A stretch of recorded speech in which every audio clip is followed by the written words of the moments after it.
Greetings, everybody. Another show from Thunder Hands here. My friends call me Thunder, so you can call me that. Today I wanted to talk about mind control and how to free yourself from being under this influence of mind control or mind control period. So in order for me to do that, I'm going to have to describe what it is, because that's the first question you want to ask. What is it? I mean, you have to understand that first. Mind control, what is it? How did it come about? So I thought today, since I talk a lot about non-attachment and being a free spirit and coming from like a more spiritual aspect, I thought today that I would maybe try to talk about it in psychological terms, or more, some kind of terms that a layman could understand. The person that is just walking on the street that really hasn't practiced anything as far as Taoism or non-attachment or any of that type of thing, because it's so important to understand what's happening to you as a person, and basically what's happening to us all. So I thought I would come from maybe a different perspective. Now, I know that I talked before about the mass shift in consciousness, and I talked a little bit about consciousness and what that is, raising your consciousness, and so forth. And I've also talked about belief systems. Belief systems play a big part in freeing yourself from mind control. Basically, the mind gets in a rut. I'll start off by saying that the mind gets in a rut. It's almost like mass hypnosis, or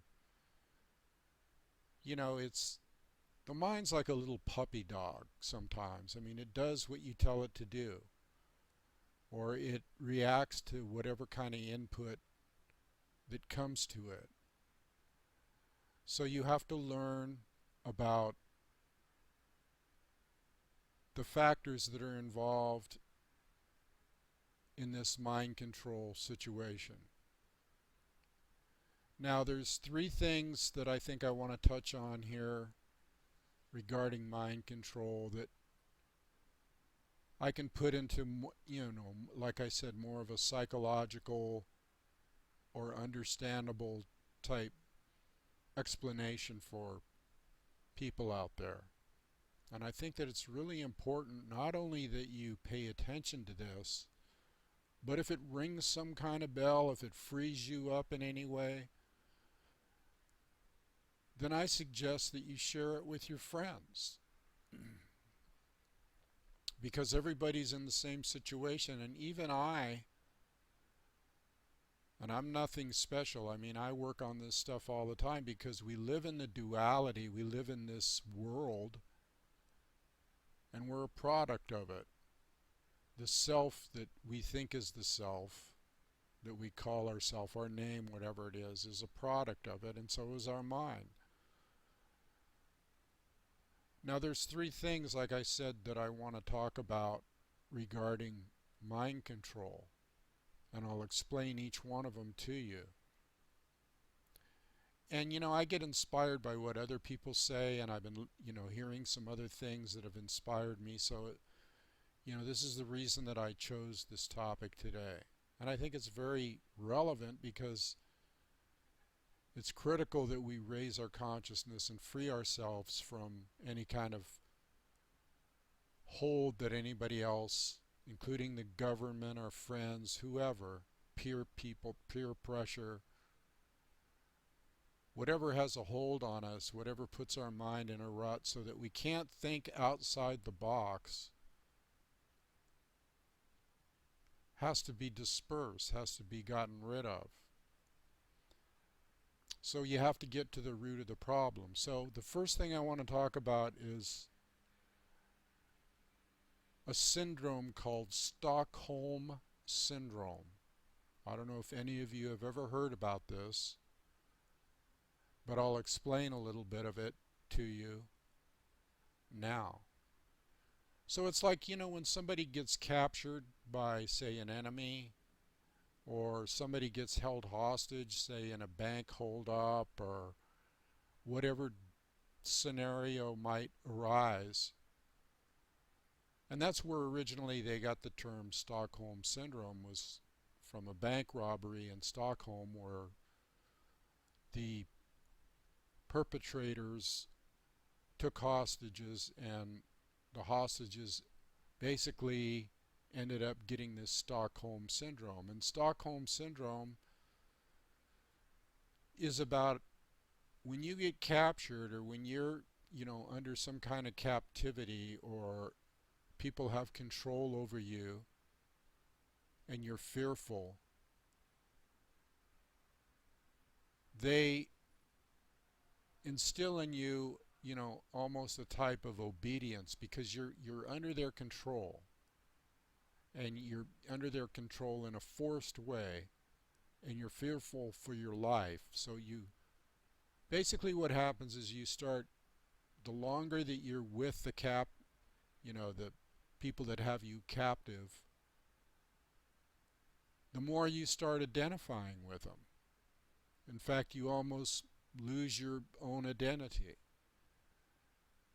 And you will almost do, in fact, you will do anything to preserve your being, or your life, or whatever. And so your mind goes into this automatic survival mechanism, maybe it could be called, where you start actually liking the people that have you captive. Now, this happened in several instances. It happened in Stockholm. It happened, probably most of you won't remember it, with the Patty Hearst thing, where she was kidnapped and she was an heiress to the Hearst fortune. And they captured her and kidnapped her and took her, away, and kept her in a room. And eventually she ended up where she was robbing banks with them and helping them, and actually falling in love with one of the people that were, holding her captive. And this is, again, out of self-preservation and loss of identity at some point. And just, there's numerous factors that are just too many to go into. But that's what Stockholm Syndrome is. It's falling in love with, or having an allegiance to, your captors. Now, that's one aspect of mind control. And then another one is a thing called NLP. NLP. And that's neuro-linguistic programming. And the way that works is, well, it works like, your mind is like a computer, okay? That's where they actually developed it from. And it works off of input to your mind, and sensory perception, and that type of thing. And to give you an example of what that is, it works off these things called anchors, okay?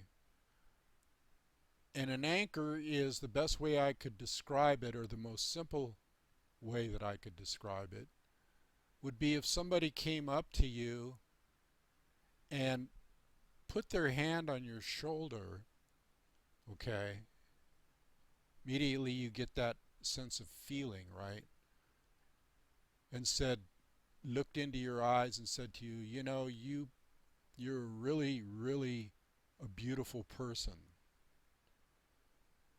Or they could say something negative, like, you really ought to think about some of the things you do because you're severely lacking in certain areas, and they're patting your shoulder. And then they take their hand away. So what that hand on your shoulder combined with the words that they're saying to you, that's called an anchor. And so every time after that, if they come up to you and tap you on the shoulder, they don't even need to say the words. You immediately start thinking, oh, I'm a really lovable person. Or if it was in the negative, oh, there's something wrong with me. That person said, that's an anchor, okay? Now there's psychological anchors, and there's visual anchors, and there's, anchors for all the senses, okay? Hearing, touch, taste, smell, all that type of thing. So the people that have you captive, and let's take the government. I always go back to that, don't I? Because that seems like the most obvious thing. There's religion too, there's all kinds of things, parents. But the thing I'm most concerned about right now, and the thing that you should be most concerned about, is maybe what's happening with the government and how you think. So that's two things. We have the Stockholm Syndrome, where you start identifying with your captors because, out of self-preservation, you actually start loving them. That's kind of a phenomenal thing. And then you have, the NLP, which is used for mind control. And sometimes they can couple that with drugs too, okay, because we are basically a prescription drug nation. And so what that does is it puts you into what I call kind of a learned helplessness, okay? If you can grasp that idea, a learned helplessness. And this learned helplessness feels like kind of a comfortable thing because you kind of enjoy being helpless. It's like, it feels good not to have to think. And so that's what we mean by when we say people are dumbed down or comfortably numb, as one song, popular song put it. Dumbed down. Now these anchors, okay, and this possession or this captivity of you begins at an early age. And if you think about it, it begins on, in this country, a lot of it has to do with nationalism and patriotism. And you look at those words, what does patriotism mean? Does it mean allegiance? Well, I think if you looked it up in the dictionary, it would say something like allegiance to a certain state or person or thing, a patriot, a supporter of a government, a citizen of a government that holds their allegiance to that government.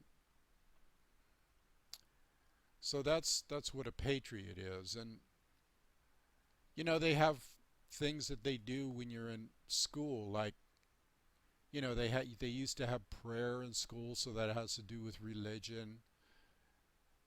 And then there was the ever-present flag, okay? The stars and stripes forever. There's a catchphrase for you. Stars and stripes forever. And how about when you were made to say the Pledge of Allegiance in school? Now most kids, they did it out of just because they had to do it. They didn't really think about what they were saying or doing. But when you think of what you were saying, and I'll recite a little bit of it, although I'd like to forget most of it, I remember some of it. I pledge allegiance to the flag, right, of the United States of America, and to the republic for which it stands, one nation, under God, I can't even remember, with liberty and justice for all and all that stuff, right? So this was a daily occurrence, day after day after day, that you repeated, that you were pledging your allegiance to a flag, and the flag stood for the country, and the country, flag waving is another thing. That means nationalistic fervor. And then, they included it in other things, like when you went to a football game, they always played the national anthem, and of course you stood.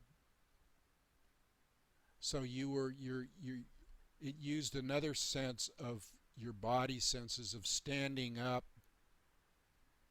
okay? So it was a trigger or an anchor in your head. Oh, there's the national anthem, I have to stand up. Now, you didn't know why you had to stand up. Everybody else was standing up because they've been programmed with the same thing. And this just goes on and on and on.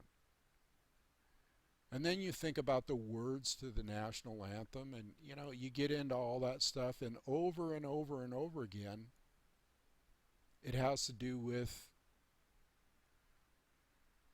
instilling in you a allegiance to a basic, almost like a non-entity, a government. Think about it a while. Just think about all the stuff that you went through, and then we're not even taking into consideration the allegiance to religion, the allegiance to your parents. If your parents were in a war, then they fought for this country, they did this, they did that. Oh, I have to be in this religion because my parents were in that religion.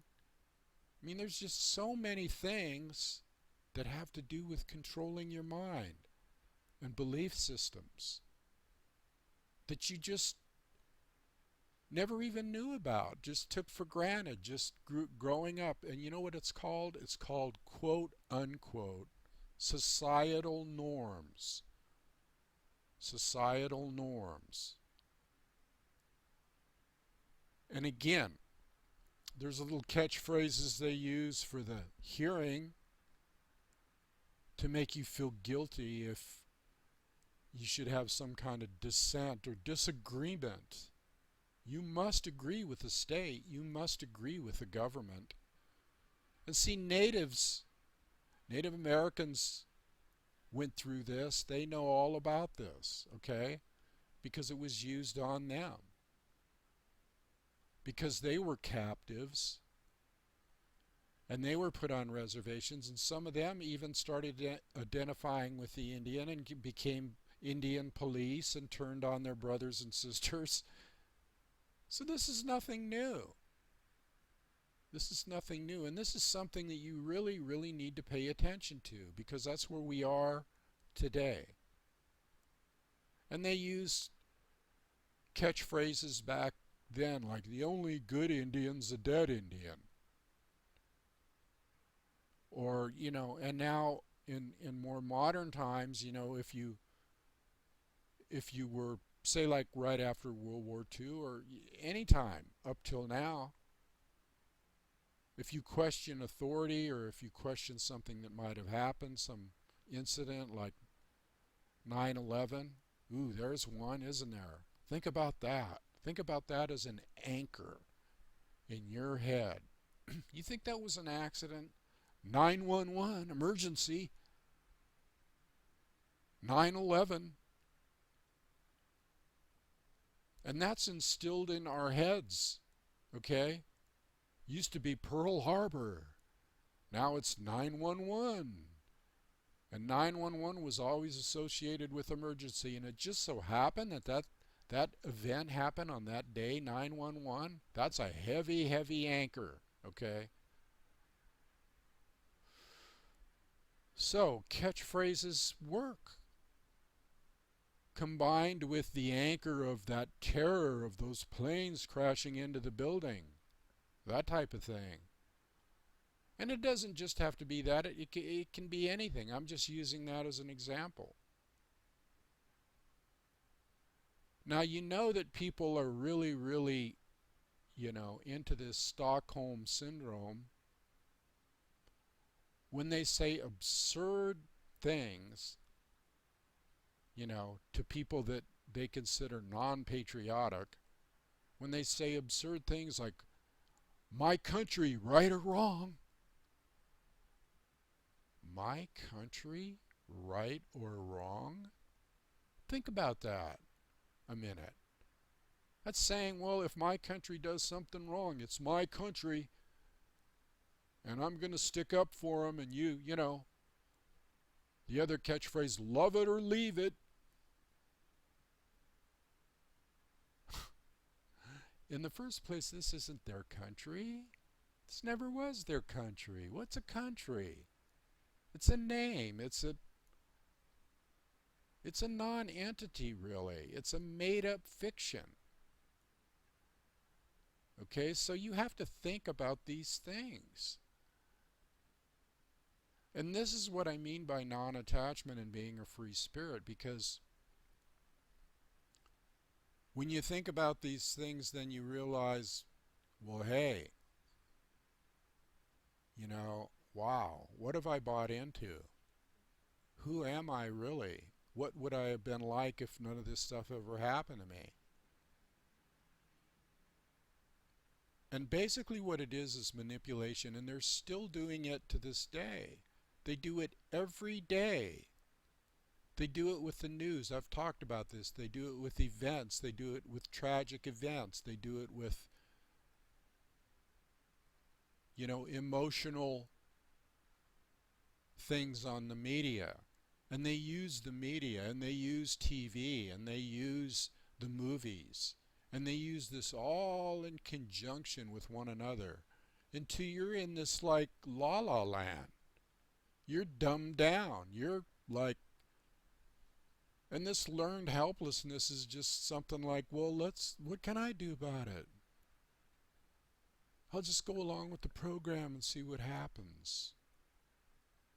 I can't do anything about it. What can I do about it? And so you get into this zombie type mode, and they're laughing at you. Let me tell you, they got you under control. So just knowing about this stuff, and I just touched on a few things here. I mean, there's myriads of things. I could go on forever and ever and ever about all the anchors that they lay on you and all the little trips that they lay on your head ever since, and your peer pressures and your, people calling you a traitor and all these emotional words that mean nothing. They don't give a crap. They just use it. And so people go to war and they die and they sacrifice their lives on the altar of love for this country and love for this or love for that, when they get over to war, and any soldier will tell you this, it ain't about that anymore. It's about covering your ass and your buddy's ass and just surviving.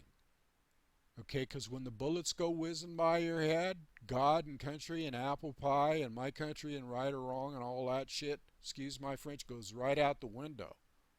It's like survival then.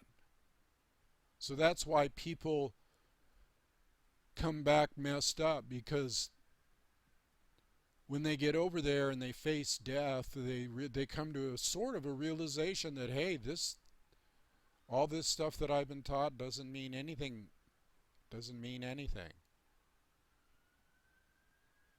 So how do you get out of it?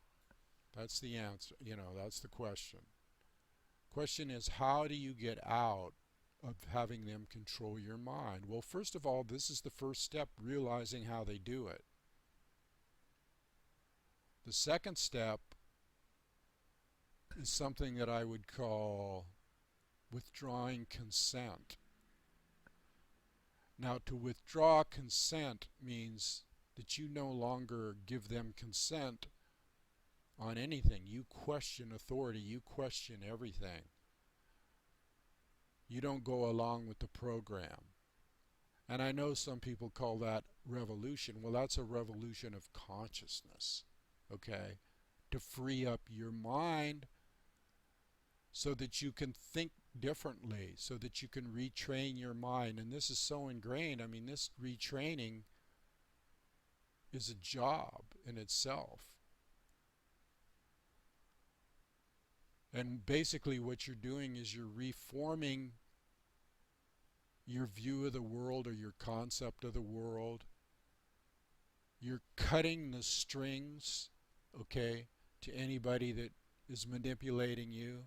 And believe me, this manipulation will kill you. That's why some people, you know, when the cops come down on people like they did at the Boston Marathon, some people are out there going, "Oh, this is, man, this is wrong." I mean, they knew they were waking up, and other people were out there. Some idiots were out there chanting, "USA, USA, USA." While cops are beating people up, and see, that's Stockholm Syndrome. That's like identifying with your captors. And see, they don't even realize that that's what's happening. They just love them because they feel like they're going to protect me. And see, one thing about this Stockholm Syndrome, the reason that people start identifying with their captors is because their captors, even though they have them, you know, in captivity and are threatening their life, they might treat them nice for a second, or they might show them a little bit of love or a little bit of kindness. And so that just that little bit of kindness, which is phony, or that little bit of phony love, or that little bit of, "Oh yeah, we really like you," or that type of thing, that's what hooks these people into this Stockholm Syndrome of loving their captors. And basically everybody in this nation is our captors. They're slaves. I mean, you do things you don't want to do. You work all day and get nothing for it, pay taxes, have the police spy on you, have the police beat you up. All this stuff is happening. You are a captor. I mean, a captive, sorry. So you have to withdraw your consent. You have to say, "No, I'm not going to do that." If you don't want to get out and physically revolt, then you have to do it in another way. And that way is, "No, I'm not going to do that. No, I don't accept that thought. No, you're not going to strike fear into me with your threats of whatever. If I don't pay this or that, or you can say, "No, that's not my belief system. That's not the way I really believe." And at some point you're really going to have to do this. You're going to have to do this. So these are things to think about. I really wanted to get this out today. And this is all coupled with that view on a spiritual level of non-attachment, okay, and being a free spirit. So this is just another way of saying that. It's another way of saying you need to free your mind up, because they get insidious. I mean, this stuff is insidious, and they experimented with mind control, the CIA, and they're masters at this stuff. So you have to be a master too. You have to be one up on them. You have to realize, you know, what they're doing, what they have been doing, what they will continue to do, in order to free yourself from it. So if you need to, I mean, let's review it. You know, you got the NLP, you got the learned helplessness, you got the Stockholm Syndrome. You got all these technical psychological things that they just study for hours and hours, how to control people. You got the anchors, the physical, spiritual, mental, all the senses that they anchor you with, all the sayings, all the, you know, in the health industry, every industry does it to you. The politicians, the spin. So people, please think about this stuff. Rewind the video if you have to. Stop it in different places. Kind of ponder it. I'll try to go over some of this stuff more later on, but I wanted to get this video out because I get inspired to do things. And I think about, how can people break free because I'm thinking this myself. I'm thinking in my mind, I run into this with myself every day. Even though I consider myself somewhat enlightened and others consider me, enlightened, knowledge is power. That's true. And the more knowledge you have of how this happens to people, the more you can think freely for yourself, the more you can get out of this system of being helpless. Oh, I'm helpless. I can't do anything. I'll just continue my daily routine. A rut's like a grave with both ends knocked out. That's what my dad used to say, and he was right. So get out of the rut, get out of the, consciousness of allegiance to something that you don't believe in. Somebody that's persecuting you, somebody that's, and you can see they are because there's just lie after lie after lie and manipulation and war and all this stuff. I mean, half the stuff that you don't want or that you would never do if you were in your right mind. Even the people that go to war to fight for, they don't know what they're fighting for. So I'll leave it there today, but I want to mention my website, spiritofcrazyhorse.com, and it's like right down here in the link section beneath this video. Go there, please, and check it out. Check out my book, Listen to the Wind, Speak from the Heart. There's a donation button in there, which I appreciate your donations and support for this because it really helps. And so you can go down there to Spirit of Crazy Horse and click on that link. And there's a newsletter on there. And please, if you like this video, share it with your friends. And there's a like button down there. You can push the like button. I mean, we gotta let people know, and I mean, it's up to you if you learn something like this, to let your friends know and your loved ones know, because the time is coming when this mass consciousness shift comes, that you're either going to be stuck in that old agenda and that old allegiance to a dying system. Unless you want to go along with it, you need to think about this stuff. So I'll leave it at that. Blessings to you all. Love to you all. And this is Thunder. Later on.